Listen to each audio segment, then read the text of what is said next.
Feng Nah, Shui Thomas, Rejeki kita Wajah. sering ketemu orang nih ya. Nah, kita bisa tahu karakter orang tersebut dari tanggal, bulan, tahun, jam lahir. Itu yang disebut pacem. Atau kalau yang baru ketemu, kan kita nggak bisa langsung tanya tanggal lahirnya dia. Kita bisa lihat juga dari mukanya, ya, dari Feng Shui mukanya, dari mian xiangnya orang bilang ya. Nah, itu banyak tekniknya. Nah, yang paling gampang itu dari tanda lahir, dari mole ya, tai lalat yang ada di sekitar muka kita.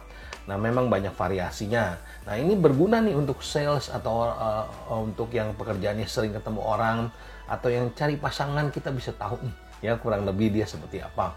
Nah, untuk lebih jelasnya kita bahas satu-satu ya. Nah, Pantomers, ini adalah kurang lebih bentuk wajah gitu ya. Bentuk wajah seperti apa nih?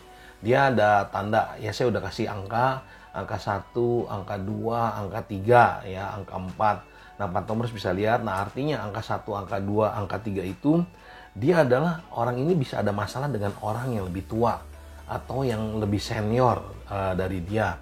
Kalau tanda lahir nih ada tai lalat yang di nomor 4, ini orang dia tidak stabil atau dia kurang terencana. Yang angka 5 ya, angka 5 sendiri dia hati-hati, dia bisa ada masalah dengan teman atau dengan saudaranya. Nah, terutama masalah keuangan ya, mesti waspada nih. Yang angka 6-nya sendiri dia punya kecerdasan, dia punya nasib yang baik ya. Nah, angka 7-nya dia boros atau dia ada masalah di keluarganya. Angka 7 dia ada pas di lipatan mata, kurang lebih seperti itu. Dia boros atau masalah di keluarga atau masalah di kelola uangnya. Nah, angka 8 ya, untuk angka 8-nya sendiri dibilang masalah keuangan dan gaya hidup. Angka 8 itu adanya di batang hidung ya, di tengah-tengah batang hidung. Dia masalah keuangan, gaya hidupnya dia bermasalah, atau dia juga mesti hati-hati di kesehatannya dia ya. Di angka 9 ya, dia bisa ada potensi cedera ya, gaya hidupnya juga bermasalah nih. Ya, tanda lahir di angka 9. Di angka 10-nya sendiri, Pantomers bisa lihat yang ini di philtrum ya, di bawah hidung sama di bibir, itu dia bilang hati-hati dia ada masalah dengan anak atau di keturunannya dia. Ya, hati-hati. Di nomor 11 ya, Pantomers bisa lihat 11 tuh di samping hidung ya, di samping hidung tuh. Dia hati-hati di kesehatan ya, waspada di kesehatannya. Dia rentan di kesehatannya. Di nomor 12-nya sendiri itu adanya di samping bibir ya. Itu masalah di alergi yang dia mesti waspada tuh. Di nomor 13-nya yang ada pas di bawah mata, dia ada kecemasan atau dia ada masalah dengan anaknya, hubungan yang jauh dengan anaknya. Di nomor 14, Pantomers bisa lihat kalau nomor 14 adanya pas di bawah bibir ya. Di bawah bibir itu dia hati-hati, dia bisa ada potensi keracunan makanan atau dia alergi. Di nomor 15-nya sendiri itu adanya di dagu, sekitar dagu. Dia lingkungan yang tidak stabil atau lingkungan yang kurang mendukung dia ya. Dia bisa ada banyak perpindahan, hidupnya penuh pergerakan nih. Nah, di nomor 16 ya, kalau kita lihat nomor 16 tuh pas di bibir ya, bibir bawah tuh ya, di sekitar bibir. Dia hati-hati juga di pola makannya dia atau di gaya hidupnya dia ya. Gaya hidupnya dia terutama makanan bisa menyebabkan masalah buat dia ya. Nah, di nomor 17-nya sendiri itu ada di kurang lebih di pipi ya, di tulang pipi di dekat bawah mata. Nama baiknya dia yang dia mesti waspada. Dia bisa ada terlibat skandal atau dia waspada difitnah orang ya, atau dia ada masalah di nama baiknya. Nah, di nomor 18-nya Pantomers bisa lihat itu adanya di dahi ya, dahi di atas itu. Dia bisa, kalau dia berpergian jauh, dia bisa ada masalah waktu berpergian jauh, entah di kesehatannya atau dia ada kehilangan barang gitu ya. Dia mesti waspada di situ. Nah, di nomor 19-nya ya, nomor 19 tuh di pinggir mata ya, di pinggir mata nih, di sudut mata. Itu dia masalah gaya hidupnya dia ya, gaya hidupnya dia mesti hati-hati, kalau enggak dia bisa terpleset dalam hubungan yang rumit dan gak sehat. Di nomor 20 itu adanya di tengah-tengah antara alis ya, itu dia mesti waspada, dia bisa ada tindakan melawan hukum atau melawan sistem ya, atau dia sifatnya sedikit memberontak. Nah, di nomor 21 kalau dilihat itu antara hidung dan bibir ya, pipi, adanya di pipi. Dia hati-hati cedera di air. Jadi orang seperti ini kalau bisa jangan diving deh, atau ke tempat laut dalam dulu deh ya, atau dia hati-hati di masalah kakinya. Di perjalanannya dia mesti waspada nih. Di nomor 22 kalau Pantomers bisa lihat itu dia ada sedikit di bawahnya, di dekat alis ya, di alis, di ujung alis nih. Dia ada cedera, potensi cedera di perjalanan. Nah, di nomor 23 tuh di telinga ya, cuma emang nggak kelihatan tuh ya, 23 di telinga. Dia akan ada rezeki yang bagus untuk orang ini. Nah, Pak Thomas, itu sekilas tentang tanda lahir ya, mole ya, tai lalat yang ada di wajah kita. Itu bisa menggambarkan kurang lebih seperti apa.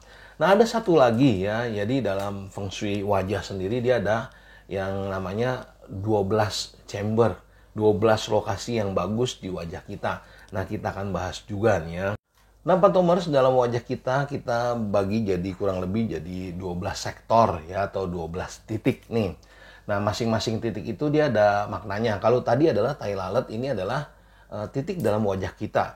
Jangan sampai di sektor-sektor ini ada goresan, ada cacat, ada luka, atau bercak merah. Itu bisa jadi hambatan di sektor tersebut. Kita mulai dari nomor 1. Nomor 1, angka 1 itu adalah yang paling utama sebenarnya. Dia ada di antara alis ya, di antara alis. Dia ada rezeki secara umum atau seluruh kehidupan kita. Misalkan ada orang yang di dahinya itu ada luka, atau ada bercak atau tanda lahir merah, atau ada kerutan yang lumayan keras gitu ya. Dia pasti di kehidupannya misalkan banyak tantangan, atau cari uangnya dia sedikit lebih capek. Nah, untuk nomor 2-nya ya, kita lihat nomor 2 itu adalah ujung hidung ya, ujung hidung. Ujung hidung sendiri itu dia adalah simbol dari rezeki, pengelolaan keuangan ya. Nah, misalkan ada yang luka, atau yang misalkan ada yang berair, atau ada bercak-bercak, dia pasti ada masalah di keuangan atau di kelola uang. Kalau ada tai lalatnya tadi yang kita bahas, dia ada masalah di gaya hidupnya dia. Di nomor 3 ya, kalau kita lihat nomor 3 itu, nomor 3 dia adanya di alis. Memang agak susah nih ya, dia agak susah nih. Kalau misalkan alisnya ada luka sedikit, dia pasti ada masalah di teman atau keluarga. Atau alisnya yang berantakan ya, secara natural nih ya, dia pasti ada masalah di teman atau keluarga. Di angka 4 kalau kita lihat itu ada di sudut mata ya. Ini ada masalah di pernikahannya dia. Apalagi kalau misalnya di sudut matanya dia ada tai lalat. Ini pasti ada masalah gaya hidup ya, mengenai asmara yang dia mesti waspada. Di nomor 5-nya sendiri ini, dia ada masalah nih dengan anak cucunya atau dengan bawahannya. Misalkan ada kerutan ya, kita lihat sting kerutan di situ. Ini orang ini bisa ada masalah dengan anaknya atau cucunya atau bawahannya dia. Nah, nomor 6 itu batang hidung ya. Batang hidung kalau ada tai lalat, dia ada hati-hati di kesehatannya dia. Nah, kalau dalam ruangannya sendiri, chambernya, angka 6 adalah simbol kesehatan ya. Jadi misalkan di batang hidungnya dia ada sedikit luka, atau ada yang kurang bagus gitu, yang kurang pas, ada lecet gitu ya, atau ada tanda lahir. Waspada di kesehatannya ya orang ini nih. Di nomor 7-nya sendiri, Pak nomor bisa lihat dia di dahi. Itu ada potensi perjalanan, perpindahan atau pergerakan. Misalkan ada luka di dahinya, ada tai lalat di dahinya, dia bisa ada masalah di perjalanannya dia. Ya, dia mesti waspada. Nomor 8 ini adalah energi penolong. Ya, pipi nih. Ya, pipi. Nah, pipinya makin tebal, makin berdaging ya, dia akan ada energi yang penolong dan bantu dia. Nah, nomor 9 ya. Nomor 9 sendiri itu dia di dahi ya, dahi atas tuh. Nah, nomor 9 ini adalah karir ya. Lambang karir yang meningkat. Misalkan ada luka di situ, itu pasti ada hambatan di karirnya orang ini. Nomor 10 itu diantara mata dan alis ya. Ini kemampuan orang ini mengelola aset dan rezeki. Misalkan jaraknya lebih tinggi, lebih bagus, dia akan lebih bagus dalam pengelolaannya dia.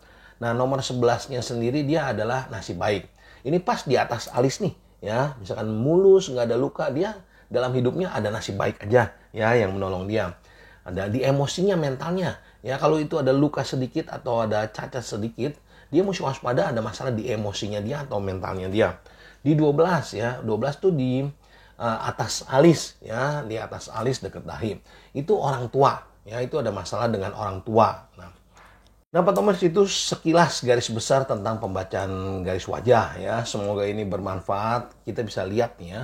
Jadi orang lawan bicara kita seperti apa. Masih ada satu lagi tentang bentuk muka. Nanti di seri selanjutnya saya upload. Nah, untuk lebih jelasnya lagi nanti kita bahas di live jam 10 malam.